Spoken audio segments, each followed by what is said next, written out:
Hello everyone, welcome to Learn with Yasmin. আজি ভিডিওত আমি পঢ়িম ক্লাস 12 বায়োলজিৰ চেপ্টাৰ 13 জীৱ আৰু আবাদী আমি কোৱেশ্চন এনসাৰ সমূহ চাই আছিলো আজি হ'ব কোৱেশ্চন নাম্বাৰ 6 কোৱেশ্চন নাম্বাৰ 6 এটা নিউমেৰিকেল প্ৰবলেম দিয়া আছে যদি কোনো আবাদীৰ সূচকীয় বৃদ্ধিৰ হাৰ 3 বছৰত দুগুণ হয় তেনেহলে সেই আবাদীৰ প্ৰকৃত বৃদ্ধিৰ হাৰ কিমান সূচকীয় বৃদ্ধিৰ হাৰ মানে কি যেতিয়া অপৰ্যাপ্ত পৰিমাণে কোনো এটা ঠাইত খোৱা বস্তু থাকে সম্পদ থাকে তেতিয়াহলে তাতে যেটো আবাদীৰ বৃদ্ধি হেতু বহুত বেছি পৰিমাণে হয় ৰেপিডলি গ্ৰথ হয় তাক সূচকীয় বৃদ্ধি বুলি কোৱা হয় যদি 3 বছৰৰ ভিতৰত কোনো এটা ঠাইৰ যদি আবাদী দুগুণ হৈ যায় সাপোজ আগতে যদি 20 টা জীৱ আছিলে 3 বছৰত যদি তাতে 40 টা হৈ যায় আৰু ইয়াতে যদি সূচকীয় বৃদ্ধি হয় তাৰ মানে সম্পদ যথেষ্ট পৰিমাণে থকাৰ ফলত যদি বৃদ্ধি হয় তেতিয়াহলে তাৰ প্ৰকৃত বৃদ্ধিৰ হাৰ কিমান হ'ব সূচকীয় বৃদ্ধি নহলে প্ৰকৃত বৃদ্ধিৰ হাৰ কিমান হ'ব হেতু উলিয়াব লাগে সো এনসাৰ হ'ব কি আবাদী সূচকীয়ভাৱে বৃদ্ধি হয় যদি খাদ্য সামগ্ৰী অপৰ্যাপ্ত পৰিমাণে থাকে তলত দিয়া সমীকৰণৰ সহায়ত সূচকীয় বৃদ্ধিৰ হাৰ উলিয়াব পাৰো সো সূচকীয় বৃদ্ধিৰ হাৰ উলিয়াবলৈ যেটো সমীকৰণ আছে সমীকৰণটো কেনেদৰে হয় আমি চেপ্টাৰত পাইছিলো এটো হৈছে সমীকৰণ n0 is equal to n0 ERT ইয়াতে nt হৈছে t সময়ৰ পিছত আবাদীৰ ঘনত্ব এটা নিৰ্দিষ্ট সময়ৰ পিছত আবাদীৰ ঘনত্ব হৈছে t আৰু n নট হৈছে প্ৰাৰম্ভিক অৱস্থাত আবাদীৰ ঘনত্ব তাৰ মানে যেতিয়া আবাদীটো ষ্টাৰ্ট হৈছিল হেতু সময়ত আবাদীৰ ঘনত্ব কিমান আছিল আৰু r হৈছে প্ৰকৃত বৃদ্ধিৰ প্ৰকৃত হাৰ আৰু আমি এটো r ৰ মান উলিয়াব লাগে ই হৈছে স্বাভাৱিক লগাৰিথম ভূমি লগাৰিথমৰ এটা মান থাকে আৰু সেই মানটো ইয়াতে দিয়া আছে ওপৰৰ সমীকৰণৰ পৰা আমি প্ৰকৃতিক বৃদ্ধিৰ প্ৰকৃত হাৰ r উলিয়াব পাৰো প্ৰশ্নমতে বৰ্তমান আবাদীৰ ঘনত্ব আমি x ধৰি লৈছো যেহেতু আবাদীৰ ঘনত্ব দিয়া নাই গতিকে ইয়াক আমি x ধৰি লৈছো এতিয়া 3 বছৰৰ পিছত আবাদীৰ ঘনত্ব কি হৈছে দুগুণ হৈছে তেতিয়া হলে দুগুণ হলে কিমান হ'ব টুৱাইস x 3 বছৰ দে 2 বছৰ নহয় আৰু সময় কিমান দিয়া আছে কিমান বছৰৰ পিছত t = 3 বছৰৰ পিছত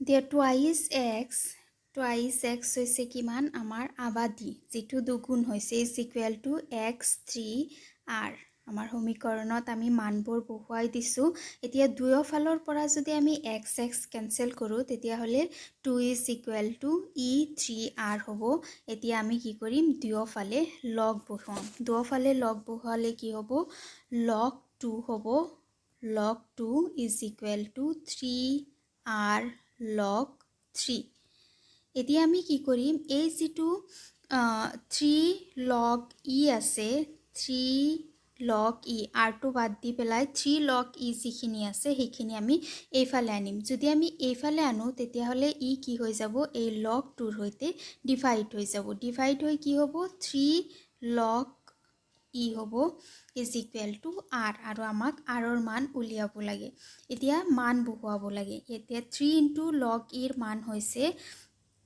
0.434 গতিকে 3 ৰ লগত এটো log e ৰ মানটো ইনটু হ'ব = r এতিয়া log 2 ৰ মান হৈছে 0.301 আৰু ডিভাইডেড বাই তলত যেনেকুৱা আছিল তেনেকুৱা বহাই দিয়া = r এতিয়া এটো আৰু এটো কি কৰিব লাগে ডিভাইড কৰিব লাগে 3 ৰ হৈতে এটো ইনটু কৰা দুটা ইনটু কৰি পেলাই এটো পাবা এতিয়া দুটাক ডিভাইড কৰিব লাগে ডিভাইড কৰিলে কি পোৱা যাব r =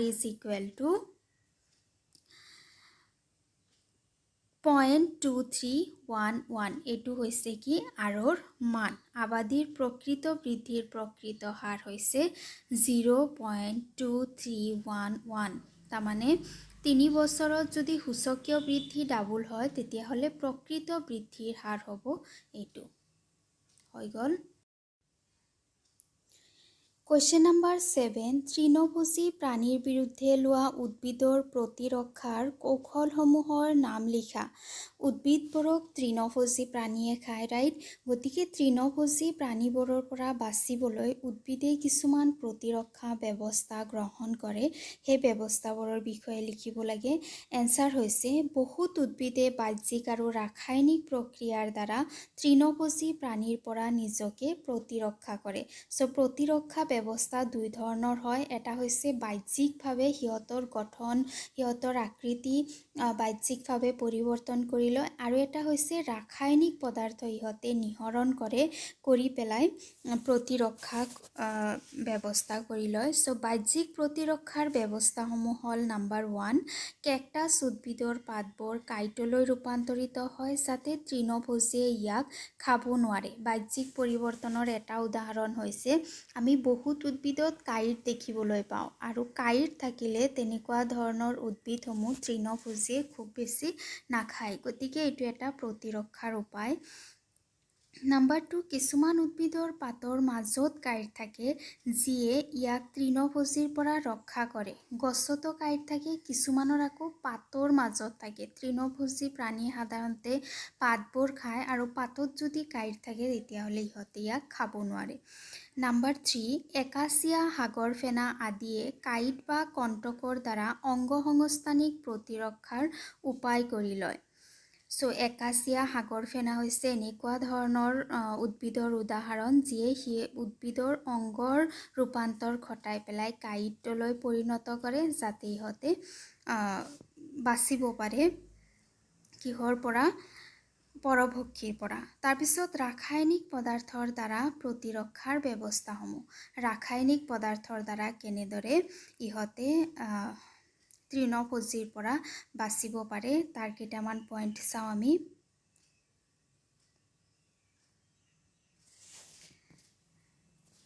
নম্বৰ 1 হৈছে বহুতো উদ্ভিদে বিভিন্ন ৰাসায়নিক পদাৰ্থ নিঃসৰণ কৰে বা সঞ্চয় কৰি ৰাখে যিবোৰে পৰভক্ষী পোক-পতংগক আঠা লগাই ধৰি ৰাখে। এতিয়া পৰভক্ষী বা তৃণভোজী বুলি ক'লেই কেৱল গৰু ছাগলী এইবোৰে নাহে, পোক পৰুৱাসমূহেও ঘাঁহ-বন, গছৰ পাত এইবোৰ খায়। গতিকে কিছুমান উদ্ভিদত এনেকুৱা ৰাসায়নিক পদাৰ্থ সিহঁতে নিঃসৰণ কৰে বা নিজৰ মাজতে ষ্ট'ৰ কৰি ৰাখে, যেতিয়া ইয়াক পোক পৰুৱাসমূহে ইয়াৰ পাতবোৰ খাবলৈ যায় তেতিয়া ইহঁতে কি কৰে, সেই ৰাসায়নিক পদাৰ্থ আঠা হৈ পেলাই পোক পৰুৱাসমূহক তাতে ধৰি ৰাখে আৰু ইহঁতে ইয়াৰ পৰা কেতিয়াও ওলাব নোৱাৰে। এইটো এটা প্ৰতিৰক্ষা ব্যৱস্থা। নম্বৰ 2, কিছুমান উদ্ভিদ তৃণভোজীয়ে ভক্ষণ কৰাৰ পিছত উদ্ভিদত থকা ৰাসায়নিক পদাৰ্থই সিহঁতৰ পাচন ক্ৰিয়াত গোলমাল ঘটায় অথবা প্ৰজনন বিঘ্নিত কৰে। কিছুমান উদ্ভিদ খাই লোৱাৰ পিছত সেই উদ্ভিদৰ পাতবোৰে তৃণভোজীৰ ভিতৰত কিছুমান পৰিৱৰ্তন ঘটায়, ইহঁতৰ পাচন ক্ৰিয়াত পৰিৱৰ্তন ঘটায়, ইহঁতৰ প্ৰজনন ক্ষমতা কম কৰি দিয়ে। সেইকাৰণে তৃণভোজীবোৰে তেনেকুৱা ধৰণৰ উদ্ভিদবোৰৰ পৰা দূৰত থাকে, নাখায়। নম্বৰ 3, আকন গছে হৃদৰোগ সৃষ্টি কৰিব পৰা বিষাক্ত গ্লাইক'ছাইড নিঃসৰণ কৰে, সেইবাবে গৰু ছাগলীয়ে ইয়াক নাখায়। যদি কেতিয়াবা পথাৰত যোৱা তেতিয়াহ'লে চাবা যিবোৰ আকন গছ থাকে, আকন গছক কেতিয়াও গৰু ছাগলীয়ে নাখায়, কাৰণ ইহঁতে গৰু ছাগলীৰ হৃদৰোগ সৃষ্টি কৰি দিব পাৰে। আকন গছৰ পাতত গ্লাইক'ছাইড নামৰ ৰাসায়নিক পদাৰ্থ থাকে। নম্বৰ 4, উদ্ভিদত থকা ৰাসায়নিক পদাৰ্থ যেনে নিকোটিন, কুইনাইন, ষ্ট্ৰেকনাইন, অপিয়াম আদিৰ বাবে তৃণভোজী প্ৰাণীয়ে ইয়াক এৰাই চলে। এতিয়া কিছুমান উদ্ভিদ আছে যিবোৰক ব্যৱহাৰিকভাৱে ভালৰ পৰা ইহঁতক ব্যৱহাৰ কৰা হয় ব্যৱসায় কৰিবলৈ, যেনেকুৱা নিকোটিন, কুইনাইন, বিভিন্ন ধৰণৰ ঔষধ প্ৰস্তুত কৰা হয়, মাদক দ্ৰব্য প্ৰস্তুত কৰা হয় এইবোৰৰ দ্বাৰা। এইবোৰ উদ্ভিদক প্ৰাণীবোৰে এৰাই চলে। এনেকুৱা ধৰণৰ উদ্ভিদ সিহঁতে নাখায়, কাৰণ ইয়াতে ৰাসায়নিক পদাৰ্থ থাকে।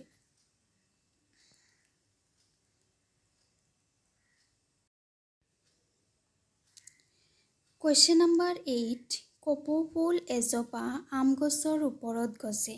কপৌ ফুল আৰু আমৰ ক্ৰিয়া বিক্ৰিয়া তুমি কেনেদৰে বৰ্ণনা কৰিবা? কপৌ ফুল যিবোৰ আছে সেইবোৰ সাধাৰণতে আম গছৰ ওপৰত ইহঁতক দেখিবলৈ পোৱা যায়।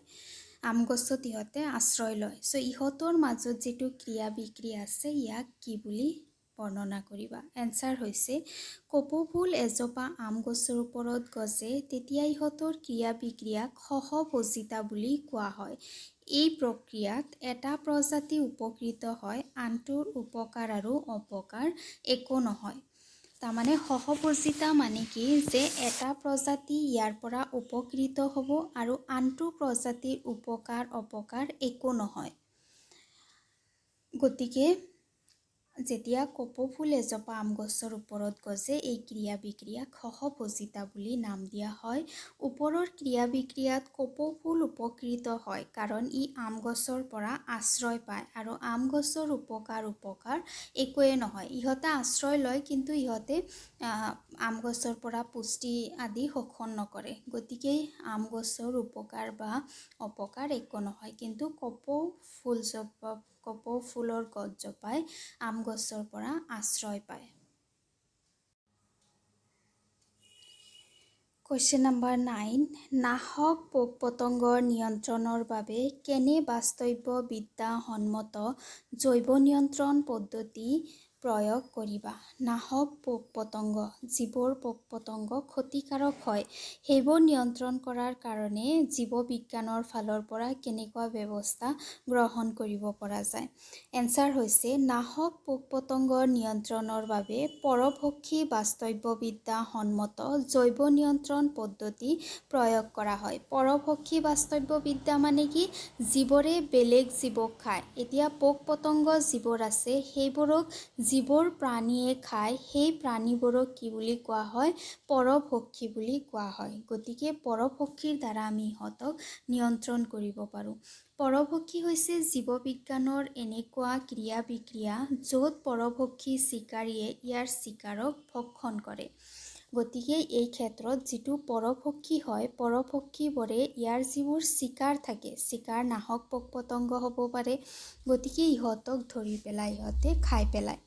এইদৰে পৰভক্ষীয়ে চিকাৰ প্ৰজাতিৰ জনসংখ্যা নিয়ন্ত্ৰণ কৰে আৰু এনেকৈ পৰভক্ষীবোৰে কি কৰিব পাৰে? চিকাৰ প্ৰজাতি নাহক পোক-পতংগৰ যিটো জনসংখ্যা আছে, পপুলেশ্যন আছে তাক নিয়ন্ত্ৰণ কৰিব পাৰে। এনেদৰে নিৰ্দিষ্ট বাসস্থানত পৰভক্ষীয়ে পোক-পতংগক নিয়ন্ত্ৰণ কৰে।